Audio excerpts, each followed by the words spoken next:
Welcome home, Steve, from your travels.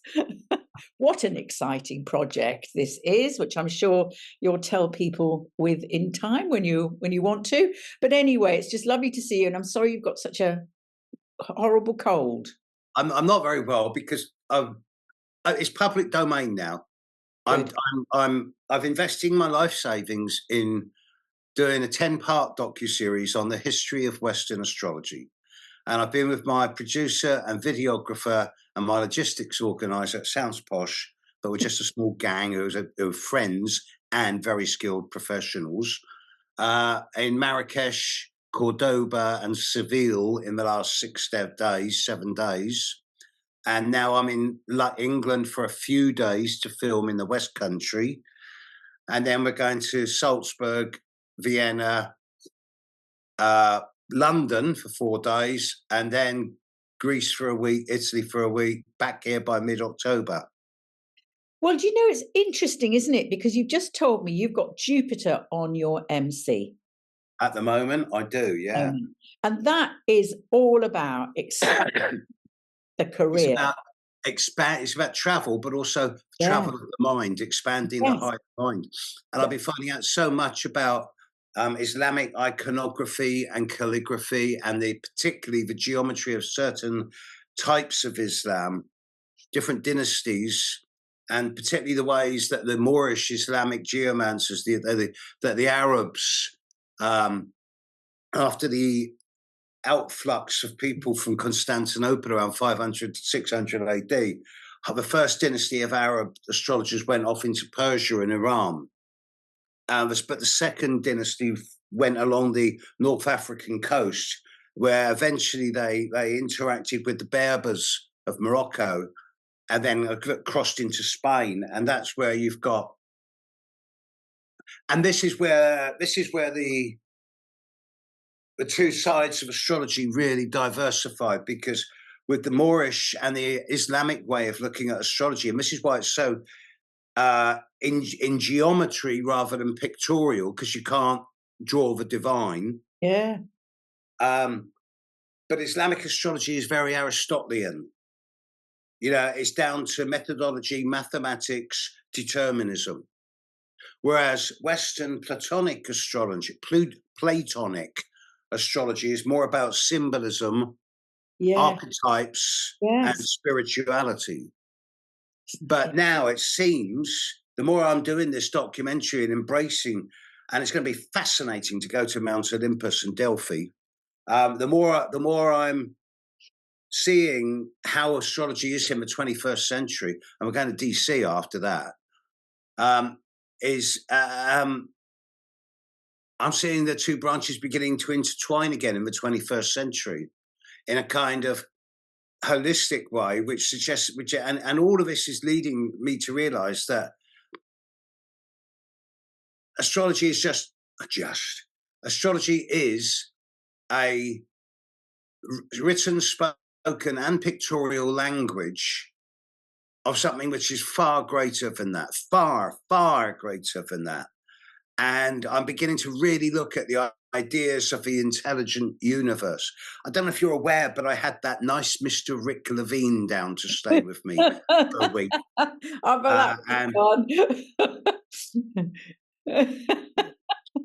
Yeah, and some of what we did is never going to be seen by the world, never. But we did a lot of stuff for the documentary, and that's going to be, you know, this is going to be out by February, March, the first episodes, and yeah, just amazing. Some of the stuff I've seen. I'm 70 years old nearly, you know, and I've been around the world a few times. I've seen things, but some of the stuff I've seen in this last week has shaken me to the core. Particularly the ideas of the Ishmaelite version of Islam concerning sacred geometry, and how geometry and pattern resonate everything and everywhere. But do you not think that all of this ancient knowledge is just examples of how we're interconnected with an intelligent universe? There is no separation. We're just we're expressions of that in human form. We've been conditioned with 2,000 years of dominator culture to see ourselves as individuals, not tribal, not collective. And as a result, there's a sort of dumbing down of humanity. But the old knowledge is still out there, and it's hidden in plain sight. There's a wonderful saying in Islam that's attributed to this Islamic geomancer from about 1000 AD. His name was Tusi, Tusi, and he's the founder of trigonometry. Right, so straight away you've got to give him some credit. But I'm just digging it out, and he's the guy whose theories on the planetary revolution, the way that planets spin, his ideas were directly influencing Copernicus. And of course, Copernicus was the first in Western astrology to suggest that the Earth was not the center of the solar system. And that got him into a lot of trouble. So he couldn't publish his theories to his life was threatened. His deathbed. Yeah. And of course, Galileo carried on Copernicus's work, and Galileo ended his life in house arrest. So, yeah, I've got the quote here. It's interesting. It's an Islamic idea, possibly attributed to Tusi, that, quote, there is no waste in heaven. Thus, the motion of the planets must be regular and follow set mathematical pathways. Now, that's over 1,000 years old, that idea. And that predates Copernicism and Galileism by a good 300-400 years. Yes. But, for me, all of this, and I feel like astrology is kind of like the threshold of this, that the universe needs us as much as we need the universe, and that as we grow and evolve, the universe grows and evolves. That's why the collective is so important, what we put into the collective. I have my own ideas on this, which are too outlandish even for this channel. Oh, go for it, for goodness sake. But I totally agree with you. I'd fully ascribe to the idea of both the holistic and the intelligent universe, and that the acceleration of evolution that we've witnessed just in our lifetimes, the exponential acceleration of evolution, is rapidly still gathering pace and speeding up. And it's leading us to some type of nexus point in the very near future, which is going to lead to either some type of massive breakdown or breakthrough. And obviously the work that people like you and me are doing is pushing for a breakthrough. Because if we raise our consciousness level, we'll find out there's a lot more out there than we previously thought. But, we can't do it on our own. We've got to take everyone with us. And if those ideas are correct, then to me, it's a logical assumption that the universe is lonely. And if that's the case, and I realise I'm completely off planet here. Absolutely agree with that. But if that's the case, then perhaps the reason why humanity is on a small planet on a remote solar system at the far end of an arm of a spiral galaxy, which in itself is way away from the major global supercluster. We're right at the end of the universe where we can't do any harm, but where an experiment on self-awareness and consciousness can take place without damaging the rest of the universe, which is probably much more in sync with each other, but unable to evolve because it's so perfect and in tune. We're not perfect. And I think we're a little bit of and that's the whole point of us, we're here to experience the imperfection so that we can evolve. It's all about love and compassion. Now, the one thing that I've been thinking about is let's go back before the Industrial Revolution. Now, I don't want to say life was great then, because obviously there was an awful lot of issues.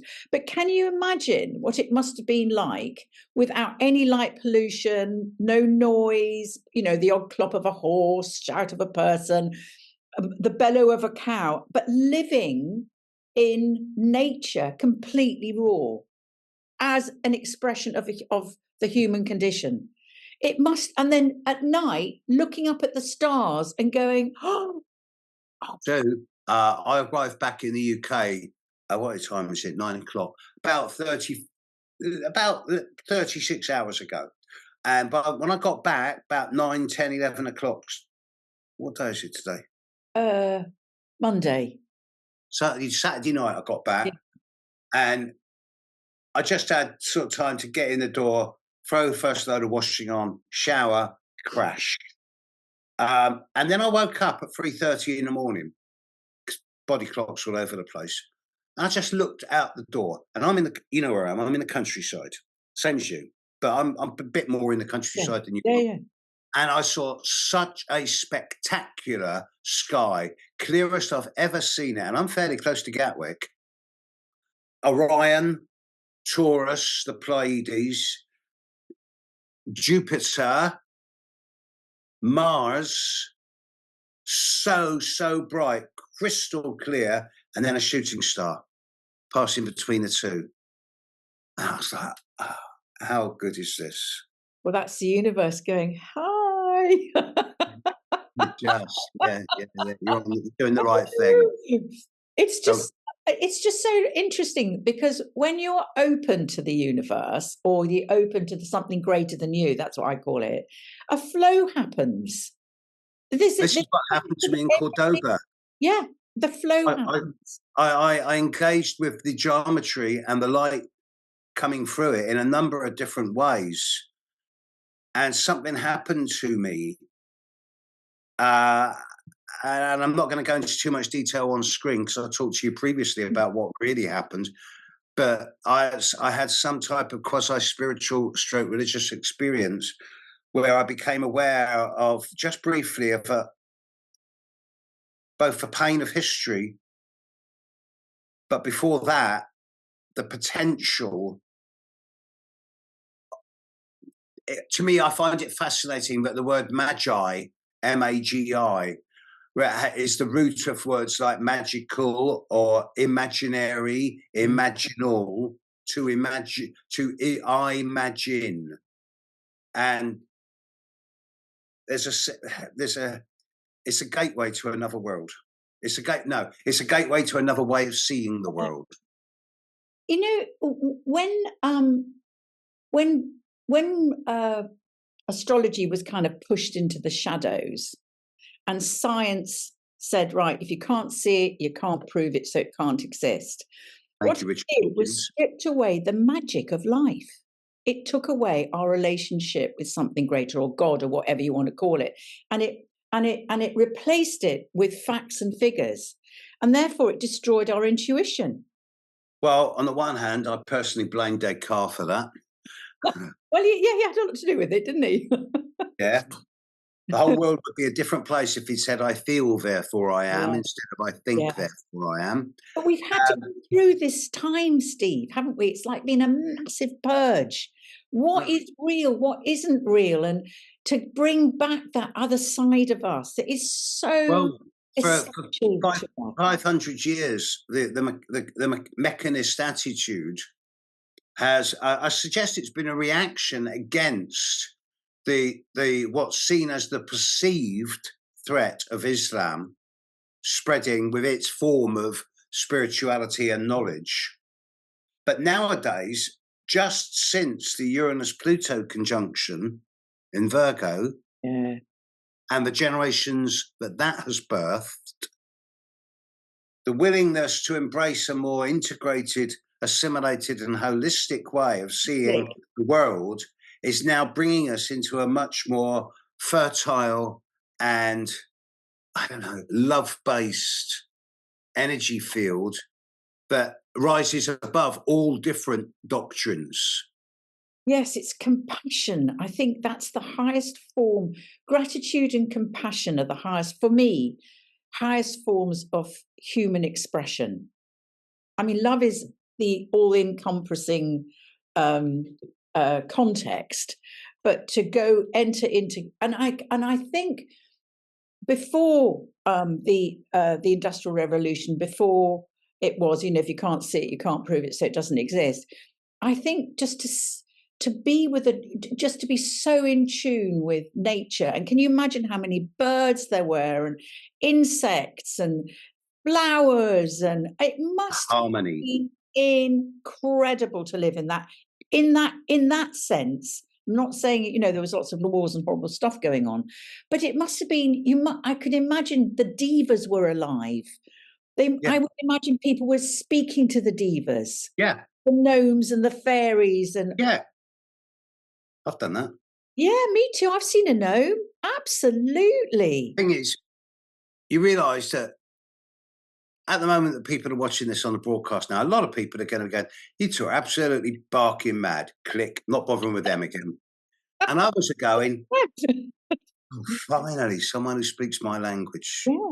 someone who can put into words what I've known all this time." Yes. And thing is, there is no split. We can't say it's between us and them. Sometimes I use the words human beings and other times humans being. But we can't just sort of segregate ourselves into two different tribes, those who are spiritually aware and those who are not, because that doesn't work. We've got No. to keep everyone with us. Yeah, because then you're polarizing people again. Yeah, exactly. And it's just repeating history. So we've got to take everyone with us, which means helping everyone raise their consciousness. But something that's really struck me? I've thought about this a lot. We are an expression of life, and on this physical planet, this is where we experience physical life. We come in separate beings in our body to experience life as a human being. But everything on this planet is life. It is, the trees are expressing life, the stones are expressing life, the soil, everything is expressing life. So we're not separate from that. I've been talking to a couple of Islamic scholars recently about the work of Merlin Sheldrake, Yes. Oh, right? yeah. And his ideas of the mycelium Yes. are everywhere, and it's not just the mycelium of mushrooms; it's the mycelium of trees, the mycelium of plants. How everything is connected under the ground, Yes. and everything is connected in the cosmos. And we're at that point of the mushroom. We're at that interface between above and below, between Yes. heaven and earth. So we're the interface there. And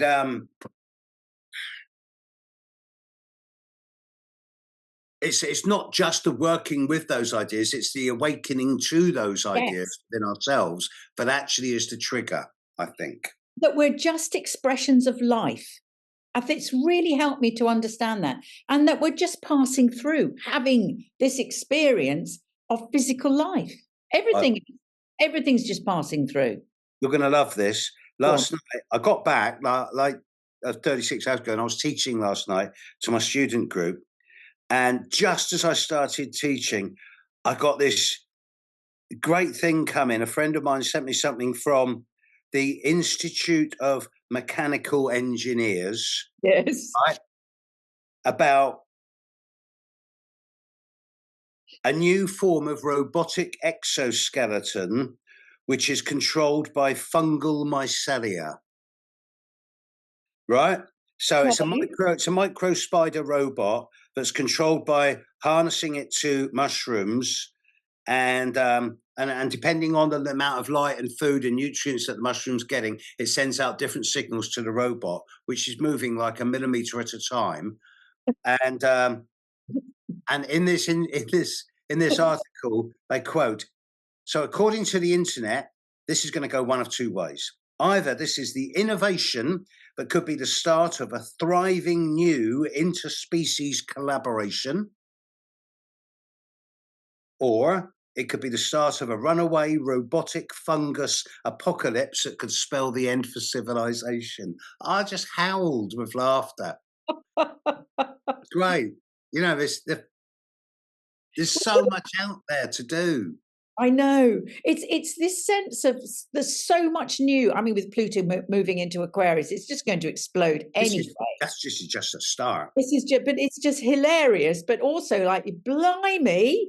But I Yeah. just feel what's okay. How do you feel like this? So with Pluto, so we're pushing the boundaries of known science, right? Yeah.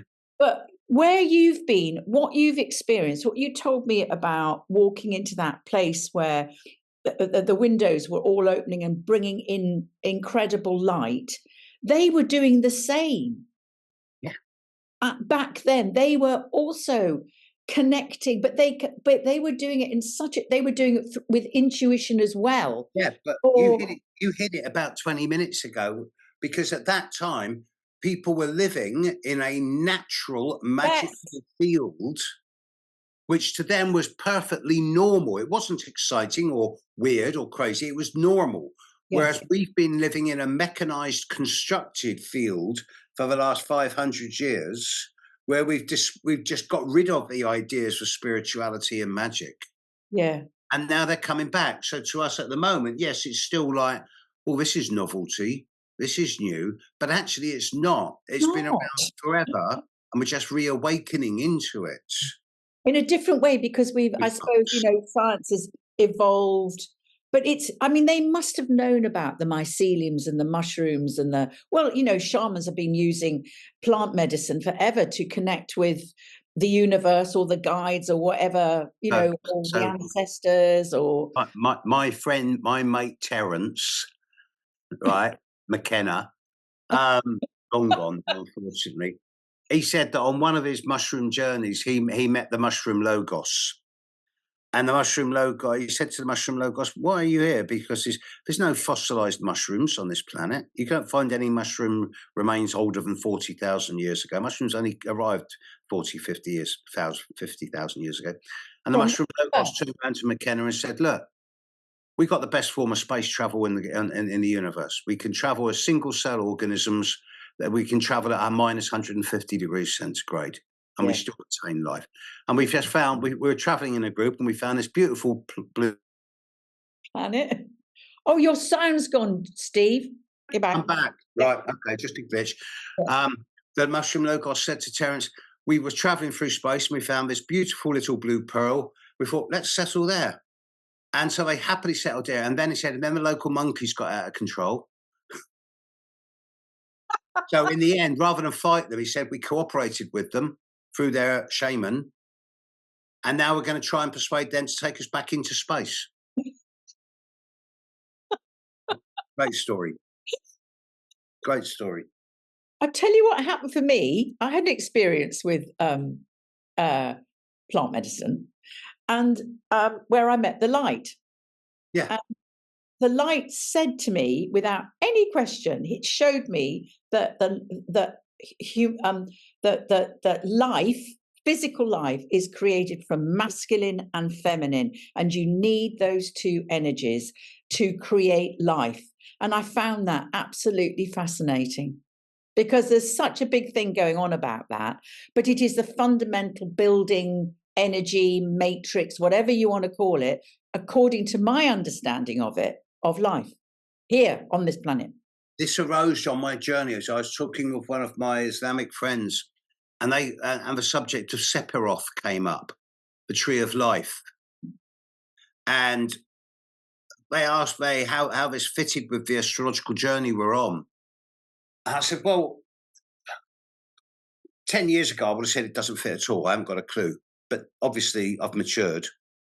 And at the very top of the tree of life, you've got the one top figure, but then straight away, it splits into two.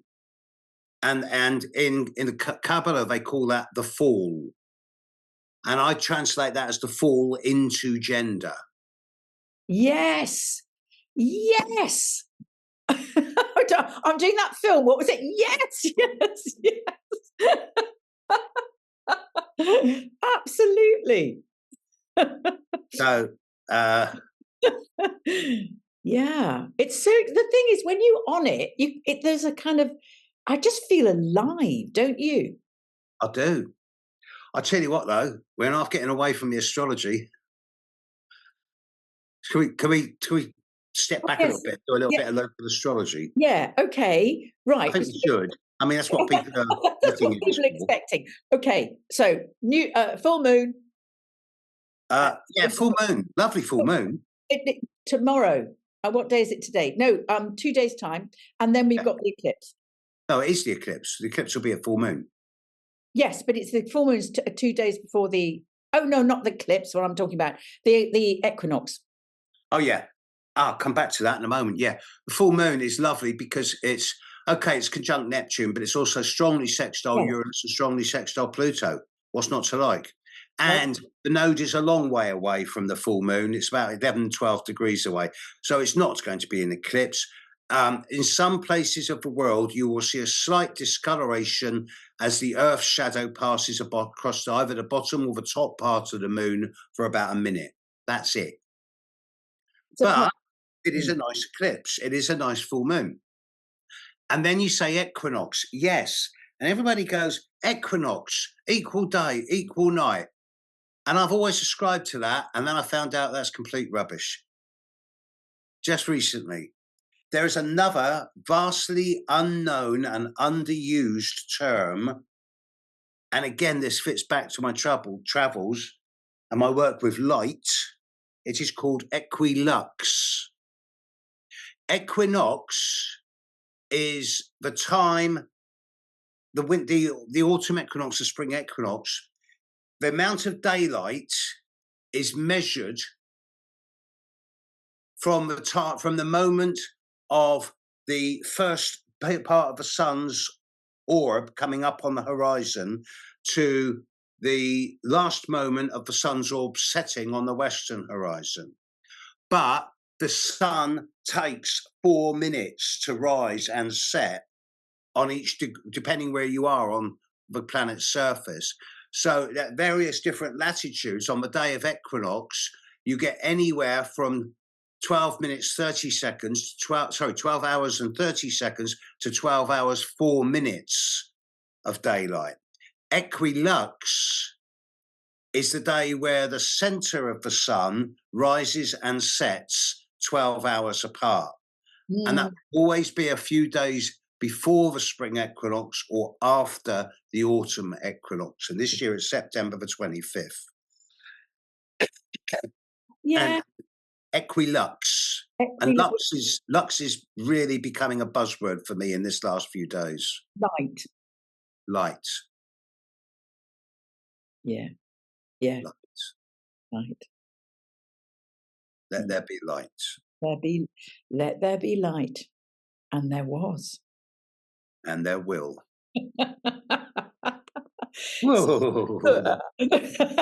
Steve, oh yes. Is there anything else that you want to say? No, I think that's a great place to leave it, Sue. We came into this not knowing what we were going to talk about. And I think we've had a great chat. Oh, me too. I hope everybody else has watching it as well. Well, at the end of the day, we're not doing this for likes or for money we're doing this because it's fun for us. Yeah. Yeah. Absolutely. And if we can put it out there with that in mind, then if people choose to be entertained, hey, great. Yeah. And and just see where you sit with what we're saying, where you are with it. Yeah, I've grown incredibly as a result of our chats over this last year. Oh, me too. I've thoroughly enjoyed them. It's absolutely brilliant. Yeah. Okie dokie. Well, that's us done. Right. For this time. For the furthest. See where we go next time. See you all later.